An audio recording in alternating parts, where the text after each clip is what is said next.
Hey, Campfire crew, let's get it on.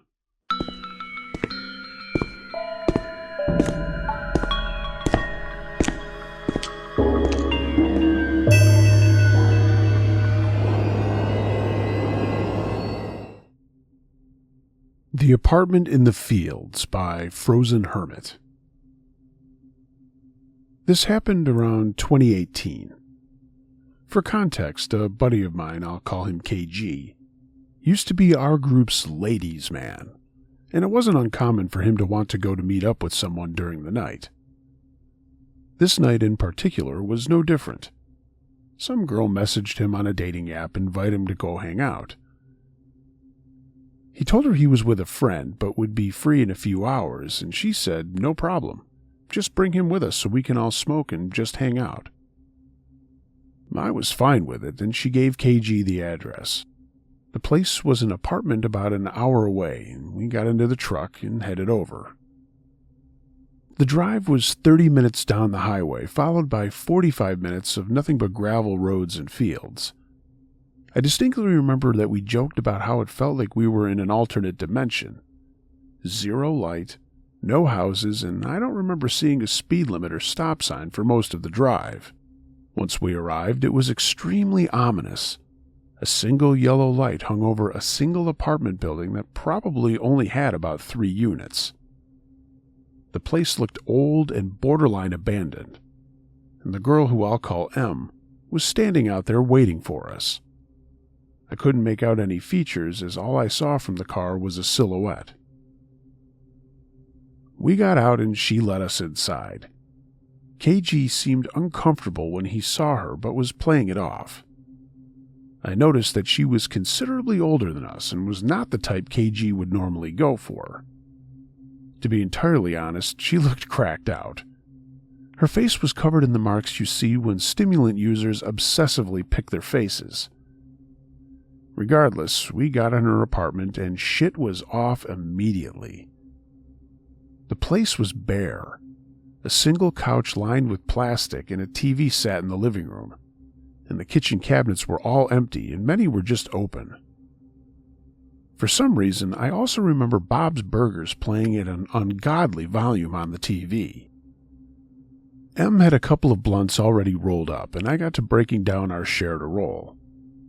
She offered us some white boxed wine and said it was all she had. She poured 3 glasses, and I knocked back about half of it before almost gagging at a chemical taste. I didn't say anything. I don't like wine as it is, and only accepted it because I was thirsty, and she said her tap water wasn't safe to drink. I figured it was just really cheap wine, and I didn't want to be rude. KG drank, and we got to smoking and talking. Once M got up to go to the bathroom, KG whispered to me that he got catfished, and showed me the profile with obviously a different girl's photo. I asked if we should go, and he said she was probably just insecure and that he still wanted to hang out to see where things would go. She got back and insisted on another blunt, specifically the one she rolled. We kept talking, and I noticed she seemed to be getting antsy and shorter in her responses. She kept being flirtatious with the both of us as well, saying we'd be a lot more comfy if we went in her room. I also noticed I was beginning to feel strange. Not the fun strangeness of THC, but the ominous feeling that I was losing control of my muscles and having a hard time thinking or talking. KG was basically melted on the couch, but still carried on talking to her. I looked in my glass and noticed a powdery gunk collecting at the top. I felt sick and stumbled to the bathroom. The bathroom was disgusting. I sat down on the side of the tub and tried to figure out what the fuck was happening. I was convinced we'd been drugged, but I kept telling myself I was just greening out and being paranoid, despite that not being normal for me. I eventually lost track of time and place, but luckily I was smart enough to lock the door. At some point, I walked out to see the living room empty and heard groaning in the other room. I knocked on the door and got no answer. and I blacked out on the couch again and only came to after hearing shuffling and seeing KG burst out of the room half naked with M following him. I stood up and she looked stone-faced. KG didn't say anything and stumbled out the door fast. I didn't need to be convinced, and I followed him quickly. The entire walk back to the car, M followed us, not running or yelling, just walking with us, seemingly waiting for us to fall. Somehow, in his drugged-up state, KG got the truck going and we peeled out of there. I don't remember much after that, but we both woke up the next afternoon parked at a church in the middle of nowhere. Both of us had pounding headaches, and KG said after I went in the bathroom, she pulled him up and helped him into her bedroom, whispering how we were hers forever and that we never had to worry about anything ever again. He knew that was bad, but in his haze he couldn't stand or yell for me. We drove home silently, and I didn't see KG for a while after that, and when I did, we never spoke of it. Moral of the story? Just because you aren't alone doesn't mean you're safe. Just because you're a man doesn't mean you're safe. If you feel something is off, don't wait to get out of that situation, and for the love of God, don't drink anything you don't see poured. Sorry if this story is a bit of a downer. The memory has never left my mind. It was awful and terrifying, but also surreal and almost feels like a dream now. KG said that luckily I knocked at the perfect time, and she didn't get what she had wanted out of him, and the knock brought him back to momentary awareness.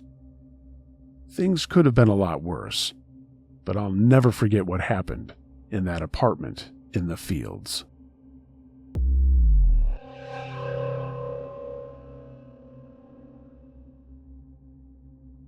My Boss's Stalker by My Darling Darkness. Have you ever looked into the eyes of someone who is truly crazy? I mean, not someone who just does off-the-wall things or acts differently, but genuinely insane? I have, and it terrified me. I'm going to be vague on many details for obvious reasons, but a backstory is absolutely necessary. I work for a large corporation, and I actually have a couple of different bosses, but the one I formed a genuine friendship with is the one I'll call Jeff.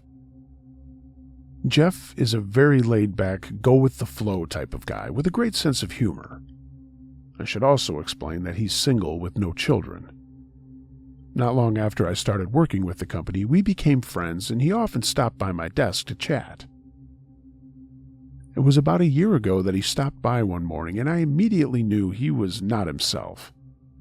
He seemed distant and stressed, which was unusual for him.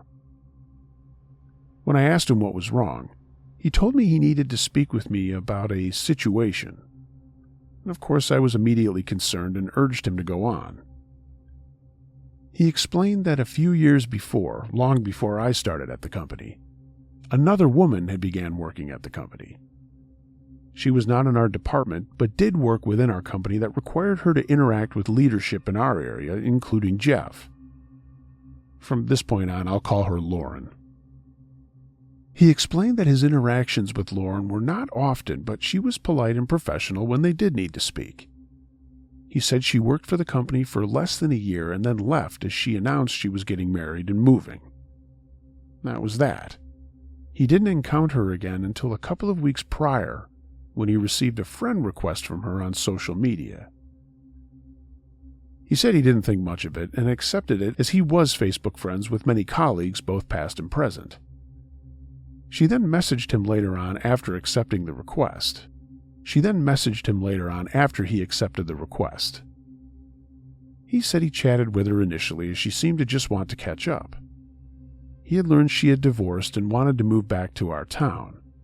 The conversation carried on normally until she asked if he would join her for dinner when she came back to town to visit in a couple of days.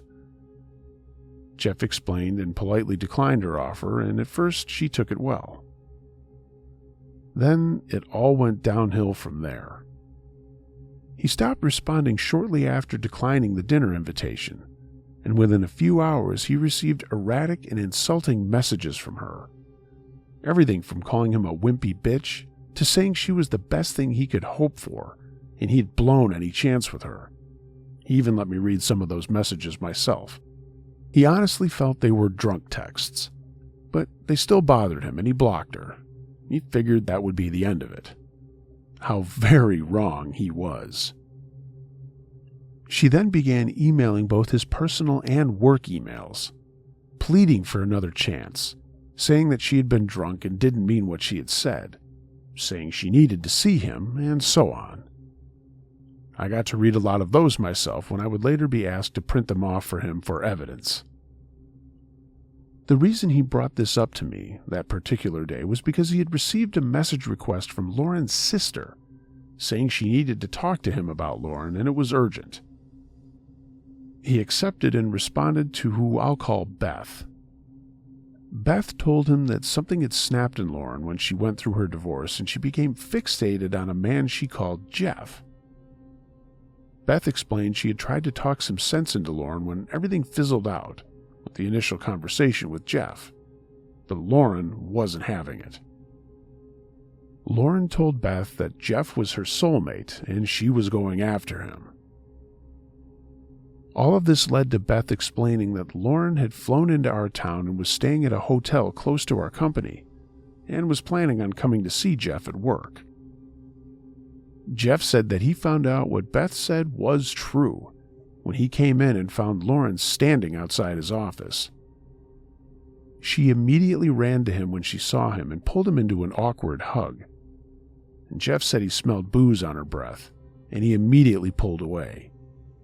She explained that she was there to get her old job back and needed to see him.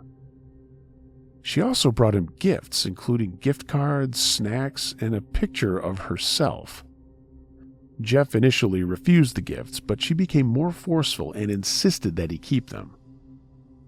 He got away from her shortly after this, saying that he had a meeting, and then he went to HR to explain the situation and how he absolutely did not want her being employed there again. He gave me a copy of the picture that she had left for him and said if I saw her anywhere around the company property, to notify security. Beth later sent Jeff a picture of Lauren dressed as a man that Lauren had sent to her saying, "I'm wearing a disguise so I can watch him without him knowing it's me." Again, this was nearly a year ago. Things only escalated from there. Lauren made multiple trips back to our town but would try to catch Jeff in the parking lot. He would find multiple letters on his vehicle from her, and sometimes they made no sense.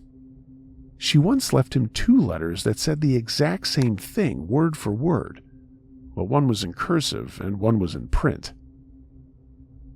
Jeff blocked numerous email accounts only for her to make new ones.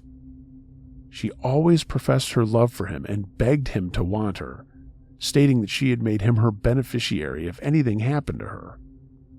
She even sent emails that were clearly from her but claimed to be other men that wanted her and needed him to release her so that she could love them instead. Again, I got to read all of this while I was printing out this evidence. Somehow, she eventually got his personal cell phone number and began calling and texting him constantly. He'd blocked the numbers only for new ones to come through. And this eventually ended up in court, and Jeff got a protective order. That did bring things to a halt for a while. Jeff was finally himself once this occurred, as he had become a shell of himself throughout all of that. I felt horrible for him. And then there was this week. Monday morning, Jeff came by my desk, and I could tell right away he wasn't happy. Before I could say a word, he demanded to know who placed all those letters on his desk. I was confused as I had no clue what he was talking about, and I said as much. But he explained there was a thick stack of letters and handmade Valentine cards on his desk from Lauren. We later found out they had been stuffed under his door, and the housekeeper found them scattered on his office floor when she went in to clean. She didn't know what they were, just picked them up and neatly placed them on his desk. This was troubling, as it was figuring out how Lauren got in the building in the first place. Shortly after, Jeff returned to his office to finish up some things before taking the letters to the police station. I was just working at my desk when I received a call from Jeff. When I answered, I heard an almost panicked Jeff saying, "She's here." He explained that he got a knock at his office door and opened it to find her on the other side grinning at him. He told her that he was calling the police and slammed the door in her face and then locked it. He called the cops and then called me to inform me that she had been there and that police were on their way. I foolishly assumed that she had bailed after he told her he was calling the cops. And I got up from my desk and headed down the hall to Jeff's office to check on him and wait on the police with him. I stopped dead in my tracks when I saw her. She was sitting on the floor outside of his office, humming to herself. Then she slowly turned her head to look at me. I can't explain the knot that formed in my stomach as our eyes locked. She looked a lot like the picture Jeff had previously given me, but her eyes were different.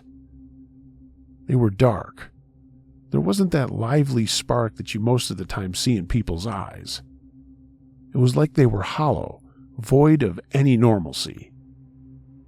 Her lips slightly twitched up into a smile, and then she slowly turned her head back towards Jeff's door and resumed humming.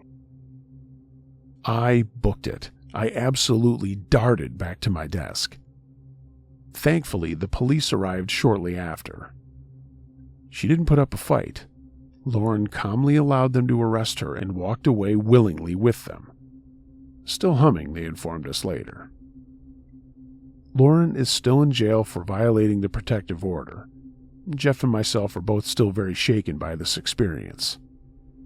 I'll never forget that look in her eyes, staring into an abyss of true insanity.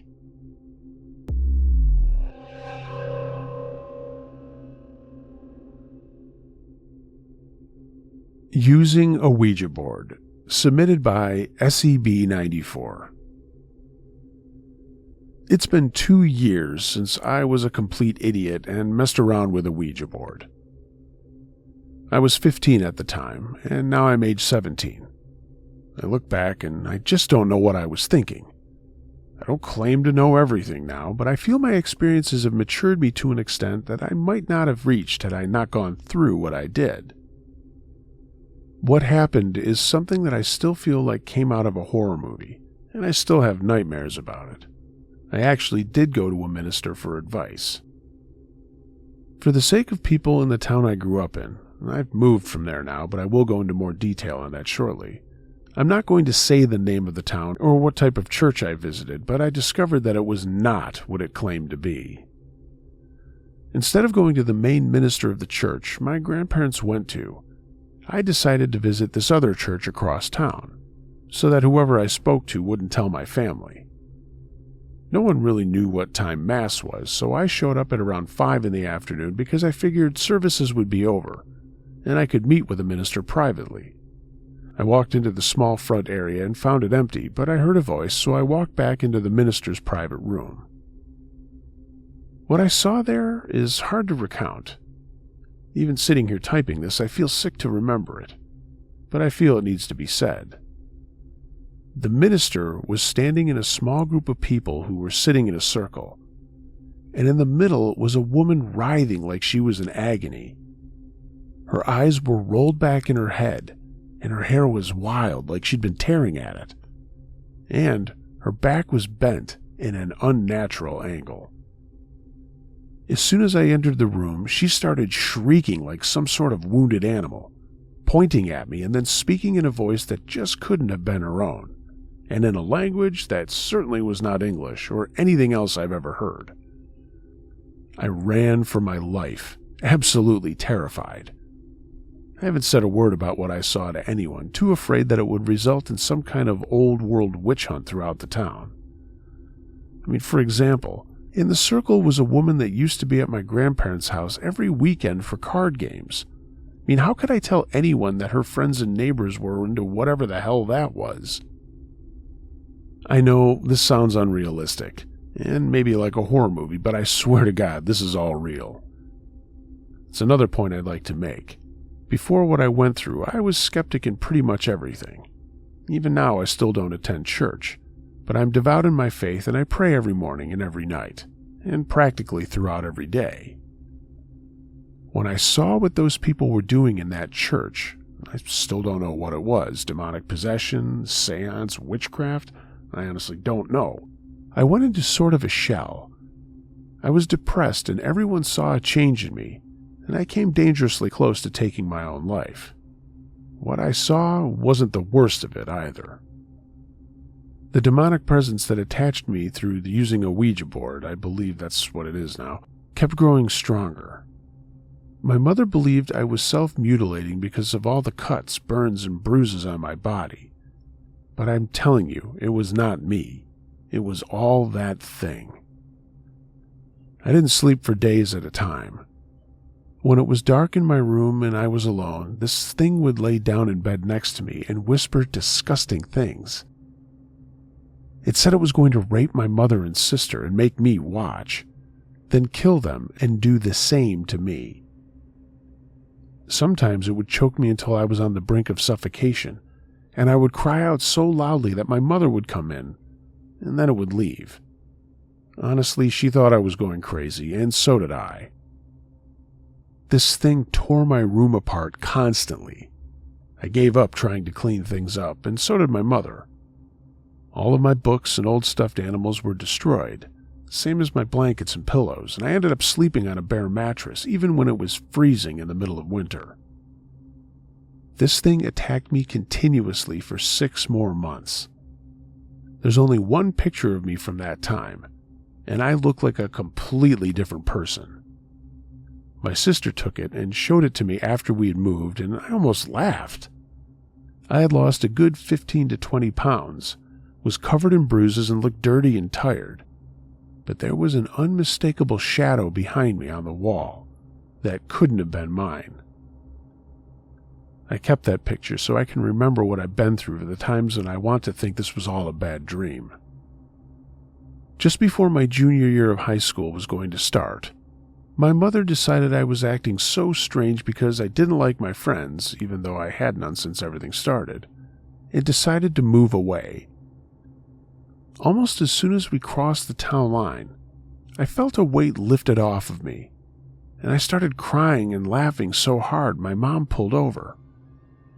I jumped out of the car and got violently sick, and then a few hours later I ate more than I had in one sitting for all that time. I knew without a doubt whatever was attached to me was gone, and it was. Now, I firmly believe that whatever haunted me was a part of that town, and all because of whatever was going on in that church. I haven't told my friend, the one whose house I played the Ouija board with it at, and that's how it all started, why I haven't come back. But she knows she can only come and visit me at my place. I will never go back there. So, yeah. Long story short, I played with a Ouija board at a friend's house. Something attached to myself. I went to seek help from a strange church and found out an even stranger thing going on there. I know, this all sounds insane, but I swear it's true, and I just want people to know what's happened to me. Don't mess with things you don't understand. I'm not going to preach, but for your own sake, be cautious.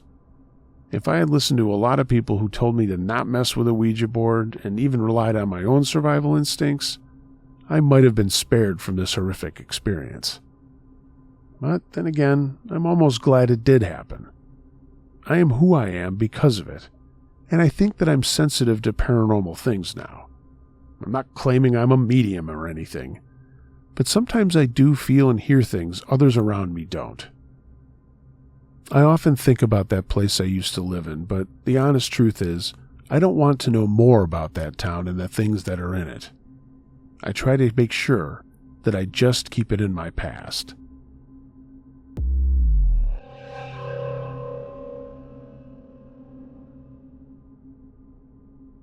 Strange Place in Mississippi by Anonymous and Anonymous. Uncle Josh note, before I get into this story, this is actually a 2-parter. One is a story from a while back, and part 2 is a recent update. My friend told me this story, and I haven't been able to stop thinking about it. He and a friend were out on a creek fishing that they weren't really familiar with, and had started to go downstream to look for a better spot. Mind you, they were far from any town, and there were no houses nearby. But they suddenly came up to a clearing that had a dome-shaped building that was dissipated. It could barely be seen under all the brush and trees. Of course, curiosity got the best of them, and they decided to take a peek. When they went inside, there were lots of strange, random items, and as they walked further through the building, they came upon coffins that were very small, like for a child or infant. Both of them started getting really creeped out, but they kept exploring. They came across a heavy door that led into a room painted in extremely bright colors with pictures on the wall, like a daycare or a preschool. All around the room was wrapped in layers and layers of chicken wire, and it was done in a way not to keep someone from getting in, but to keep them from getting out. At that point, they were so creeped out, they got the hell out of there. When they made it home, they told the dude's girlfriend what had happened, and she called the police to report it. She was freaked out, too. He never heard anything about it, and then he moved shortly after.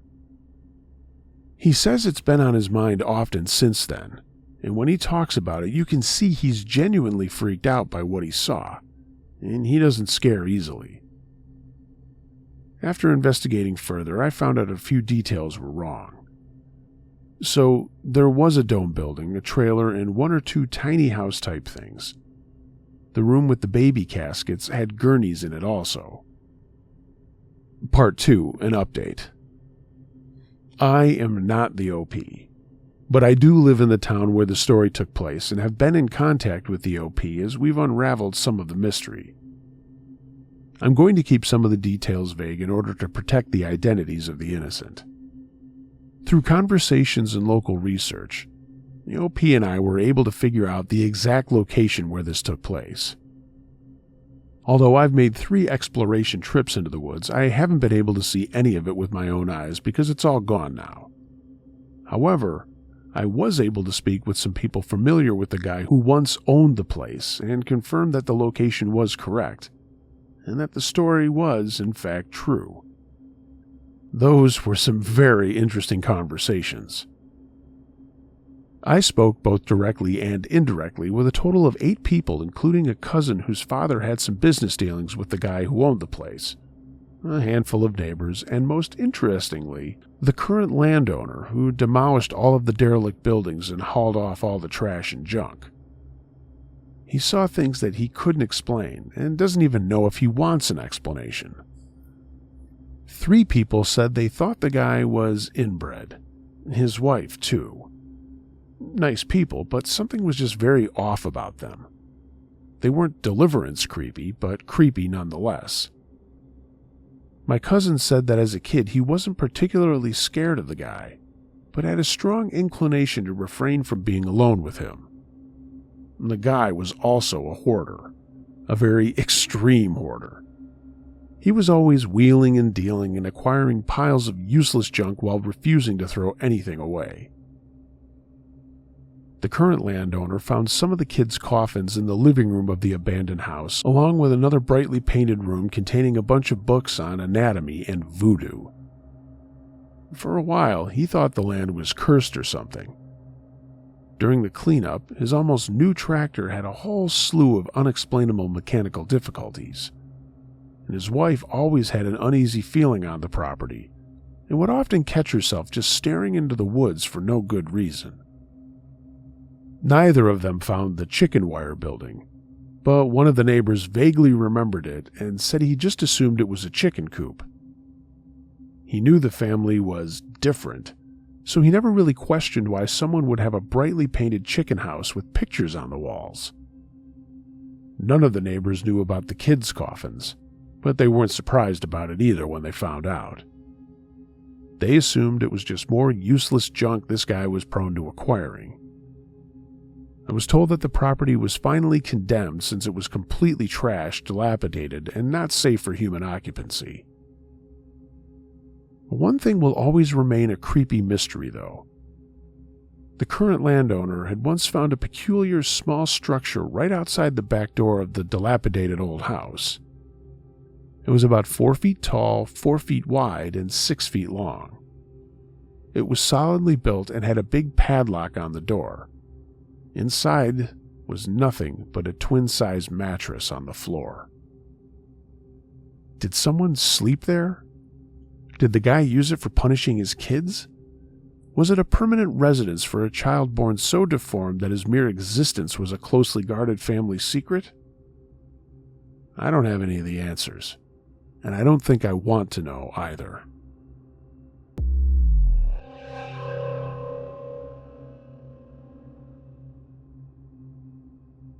I Had a Stalker by Jordan S.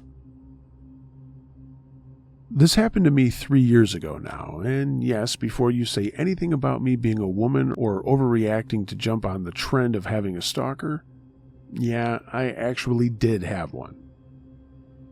I worked at a smaller Domino's for about 2.5 years. This happened about 6 months into working there. I was 18 at the time, pretty much freshly 18, and I was working there to pay my car payment and have a job while I figured out what I wanted to do with my life. I was working a night shift with my boss, assistant manager, and a few others. My shift started at 4 in the afternoon and went until midnight, so I was considered a closer. About an hour into my shift, a man parked a white truck outside and walked in. I was working the front, so I greeted him and asked if he had placed an order already. He said yes and told me his name. His order wasn't ready yet, so I told him that it would be a few more minutes. Now, to me, everyone looks tall, considering I'm 5'2". But this man was tall. I'd say around 6'4". He looked older than me, late 20s, early 30s, was heavier set, white, and was wearing a Wendy's uniform. Being the typically friendly person I am, I made conversation and asked if he worked at the Wendy's across the street, as I had used to work there. He gave me a smile and said, "Shame. Wish you still worked there for my sake." To me, that was odd, and his tone definitely sounded flirtatious, but I didn't want to jump to any conclusions. After a bit more of some small talk, I gave him his pizza and told him to have a nice night. About 30 minutes later, the phone rang. I picked it up and answered it. "Thank you for calling Domino's. This is Jordan. How may I help you?" "Oh, the cute redhead that just helped me out?" said a voice. My heart dropped. My suspicions confirmed it was the guy that had been flirting with me. He asked me for my number, and I told him no thank you and that I wasn't willing to give that information out. I told him to have a good night and hung up. I hoped that was going to be the end of it, and to be sure I had let both my boss and assistant manager knew what had happened and that I was uncomfortable. Luckily, they completely understood, and my boss made a comment something like, "Not saying this is a bad thing, but you look barely 16, so he almost sounds like a pedophile." Now, from an outside perspective, he could have just been being friendly. I understand that. And at that point, I could have been overreacting. You're right. But I was uncomfortable. Fast forward to about 10 at night. I saw a white truck park outside the building, and the same man get out of the truck. I immediately turned to my assistant manager, her pulling me into the back and into the office so he couldn't see me.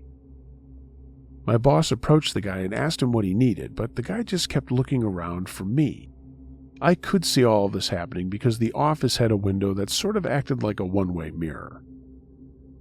I started crying, and my manager hugged me and told me that she wasn't going to let anything happen to me. She's a big girl, not heavy, just bigger and more built than I am. My boss spoke to the guy saying, "Look, man, she's already rejected you, and I'm not letting you see or talk to her. Get out of the store. If you can't tell, she's fucking uncomfortable." I watched as the guy's face twisted in anger, and he stormed out of the store. He climbed into his truck, backed out of his spot so fast he spun his tires, and then squealed off.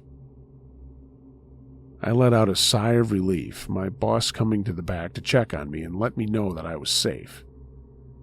He told me to take my time and clean myself up and that I could go home early because that was a lot to handle. He then went back up to the front to run the store. My manager and I sat there and talked. She was trying to make me laugh a bit while I calmed down. And the phone rang in the office and my manager answered. Later, I found out it was one of our drivers, and he was calling asking what vehicle the guy that was harassing me drove. My manager told him it was a white pickup, and he said that that guy was driving the truck around the parking lot, circling things, waiting for me to leave. My manager said, "Oh, fuck no." By the time I said, "What?" she was already up, her taser in her hand, running out of the office into the front door. She ran outside and made the taser go off, giving it that typical shocking sound. The guy who was driving around left the parking lot and sped off down the street. And at that point, I called my dad. He was across the street at a bar.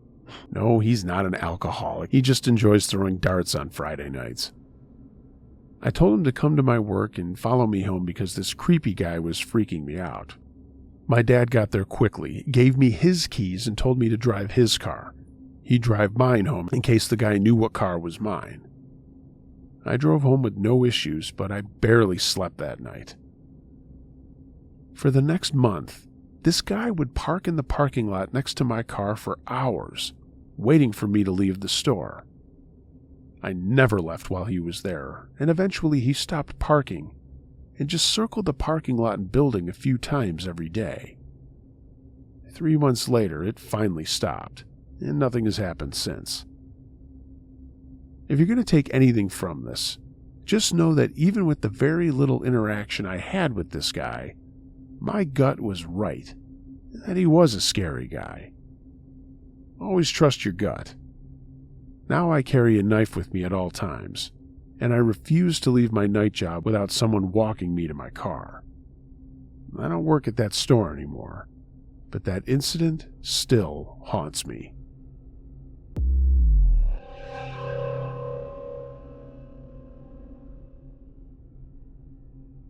Man on the Bridge by Seethig.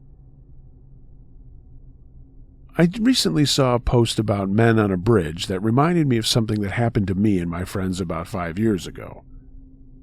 Uncle Josh note: last episode is the story he's referring to. I was visiting my friend that went to USC, the University of South Carolina, to hang out for the weekend.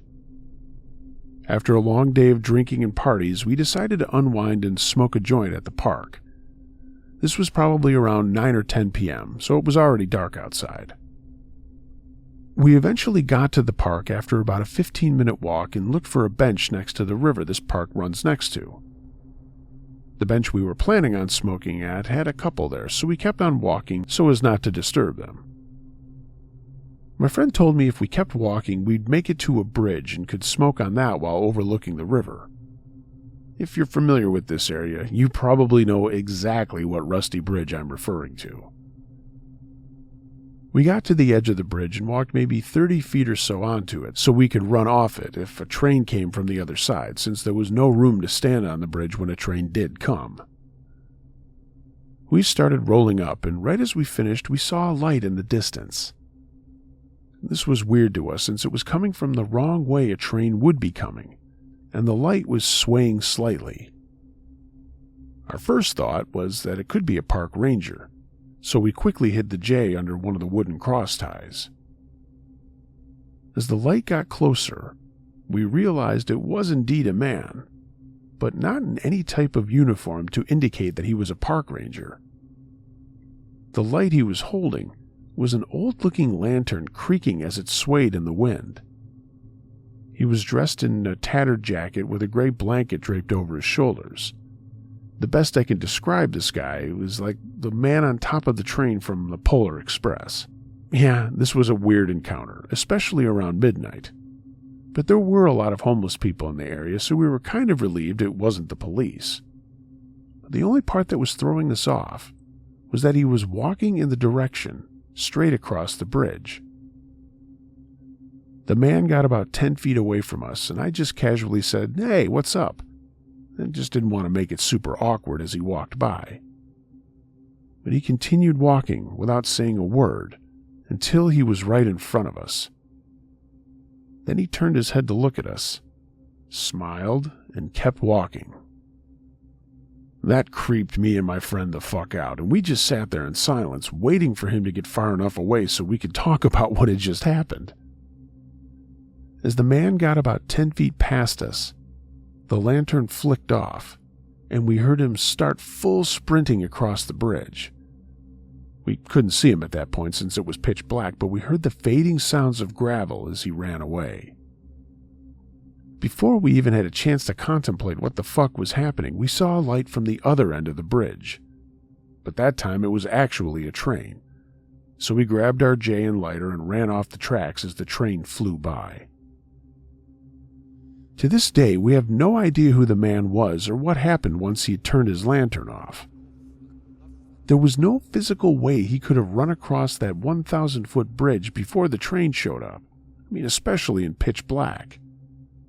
And like I said before, there was also no way to be on that bridge and the train at the same time. We often brought that up and tried to figure out exactly what happened, but it seems like it will always be a mystery. So, to that mystery lantern man, I hope you're okay, but I also hope we never meet again.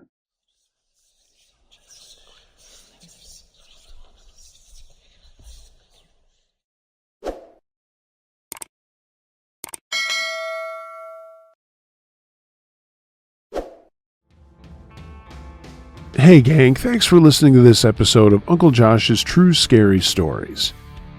If you have a true scary story of any nature that you'd like me to narrate, send it to UncleJoshTrueScaryStories@gmail.com. I read them all.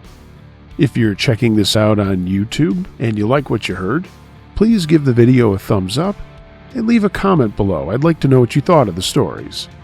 If you're so inclined, subscribe and maybe even tell a friend about the channel. I'd appreciate it. Follow me on social media, and I'm finally getting on TikTok. I don't want to do it, but I'm enjoying putting out the shorts. I hope you like the shorts as well. And updating content on Instagram as far as reels go. If you'd like to take your support of this channel a step further, find a link to my Patreon page in the description, and consider purchasing some Uncle Josh and Campfire Crew merchandise. You'll be the coolest kid on the block. A link to my storefront at tpublic.com is in the description as well. Everyone, be excellent to each other. And until next time, be wary of things that go bump in the night. It could be anything. A ghost, a monster, or the guy next door.